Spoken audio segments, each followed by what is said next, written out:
সোম, আমি তোমাকে তোমাকে বলছি, শোনো, মৃন্ময়কে তোমার জীবন থেকে দূরে সরিয়ে দিও না, এটা তুমি ভুল করছো সোম। কেন? ভালোই তো ভালো। মিনু তো এখন তোমার, শুধুই তোমার। যাও, মিনুকে আর তোমাদের সন্তানকে নিয়ে এখন ঘর বাঁধো। বাজে কথা বলো না আর। বাজে কথা বলছি না রুদ্র, নাকি মিনুকে তোমার আর ভালো লাগছে না? মিনুর কাছ থেকে সবকিছু পাওয়ার পর আমার ঘাড়ে ঠেলে দিতে চাইছো?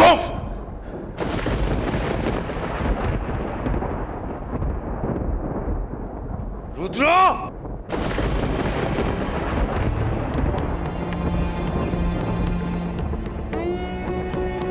খবরদার এই দুঃসাহসটা দেখিও না।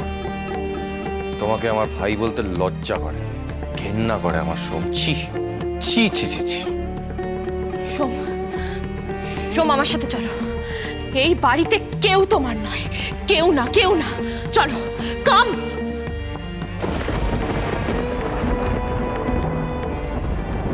যাও যাও, আমার দিকে তাকাচ্ছ কেন? যাও, তোমার জানু তোমায় ডাকছে। অধঃপাতে তো অনেকদিন আগেই গেছো, এখন এখন আমার দিকে কেন তাকাচ্ছ? যাও যাও। মা, এখন আর মায়ের দিকে তাকিয়ে কি হবে? কি হবে মাকে ডেকে? তোমার কার্যসিদ্ধি হয়ে গেছে তো, হয়ে গেছে। এখন আর নাটক করো না, যাও যাও এখান থেকে। আমি আমি আর সহ্য করতে পারছি না। দেখো, সহ্য করতে না পারলে না অন্য কোথাও ব্যবস্থা দেখে নাও।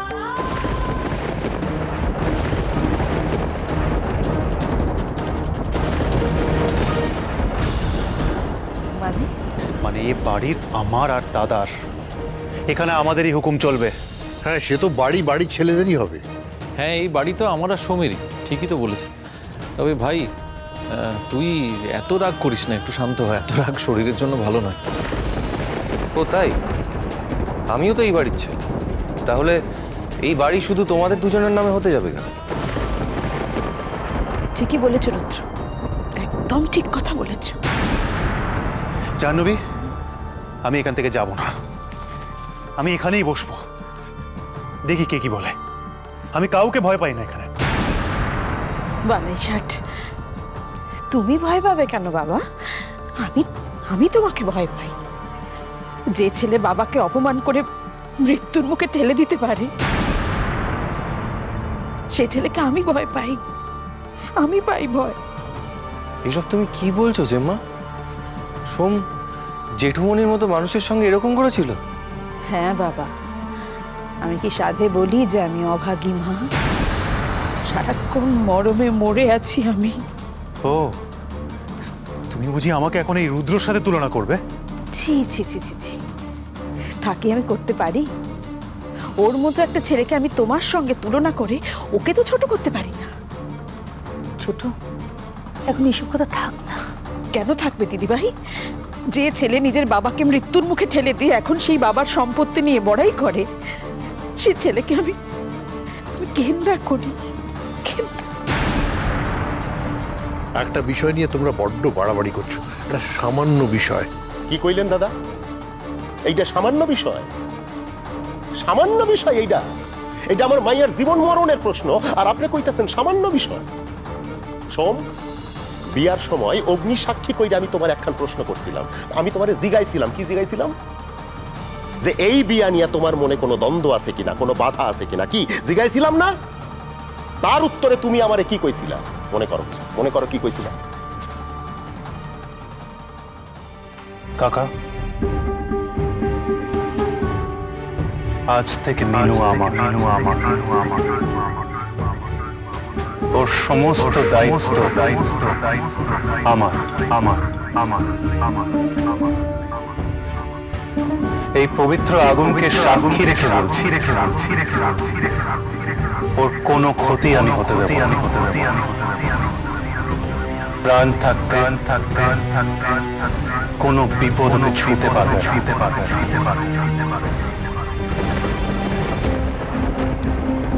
আমার মাইয়ার তো চাউনের কিছুই আছিল। গরিব বাপের গরিব মাইয়া, ওর একখানি টান ছিল, একখানি শখ, একখান ছিল।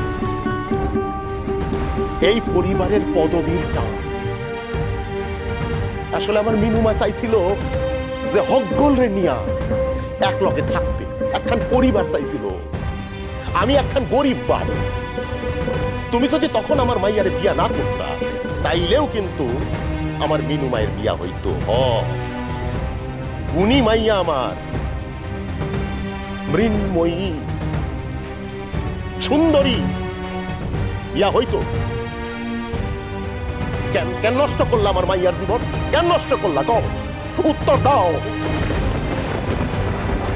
তখনই যদি তুমি না করতা, তাইলে আমি একটা ভদ্র ঘর দেখে একটা ভদ্র পাত্রের লগে আমি আমার মাইয়ার বিয়ে দিতাম। এই নীলু, কাকে কি বলছিস? মুখ সামলে কথা বল। তোর কি মনে হয় আমরা অভদ্র পরিবার?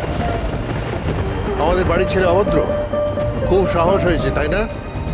ঘাড় ধরে ওয়ার্কশপ থেকে বের করে দেবো। ভয় দেখাইতেছেন আমারে ভয় দেখা?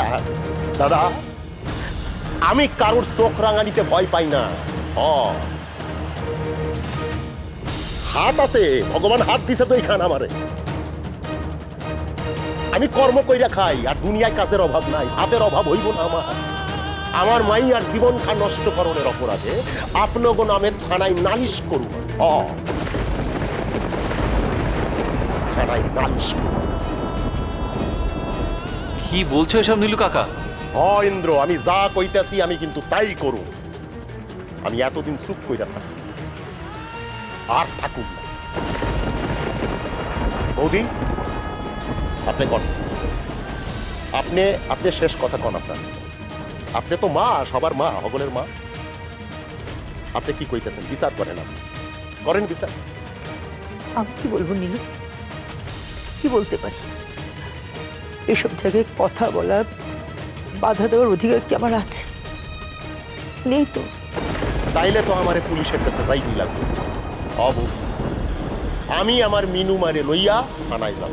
মিনু মারে, কই গেলি? কই গেলি মিনু? মিনু তো ঘরে চলে গেল। আমি কি তাহলে একবার ডেকে আসবো? এই খবরদার, কোথাও যাবে না তোমরা।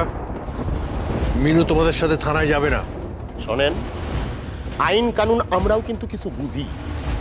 এক স্ত্রী জীবিত থাকাকালীন আরেকজনের লগে বাস করা, এইটা আমাকে দেশের আইনে নাই। এই তুমি যা খুশি করো, আই ডোন্ট কেয়ার। আমি পরোয়া করি না। তাই নাকি? তাই নাকি? মিনু মারে, বাইরে আয়, আয় আমার লগে আয়, চল চল যাই। আমিও তোমার সঙ্গে আছি নীলু কাকা। এই যা খুশি করো তো, যাও এখান থেকে। আর এমনিতেই জাহ্নবীর কাছে প্রমাণ আছে যে আমার জাহ্নবীর সাথে বিয়েটাই আসল, মিনুর সাথে বিয়েটা নকল। এই ইন্দ্র, এই গাধাটাকে চুপ করা। নিজেও মরবে, আমাদেরও মারবে। ওরে গাধা, জেনে শুনে তুই দুটো বিয়ে করেছিস বলে পুলিশ কি তোকে পুজো করবে? তোর সাথে সাথে আমাদেরও জেলে পুরবে। সবই তো বোঝেন, দেখেন।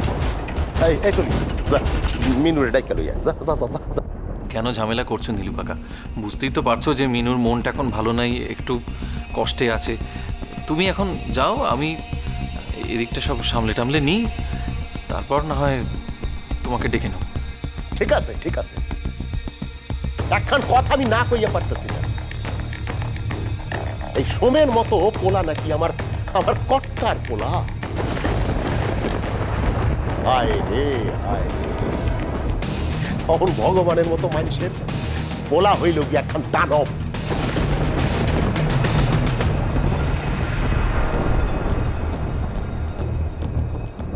ছি ছি ছি ছি ছি।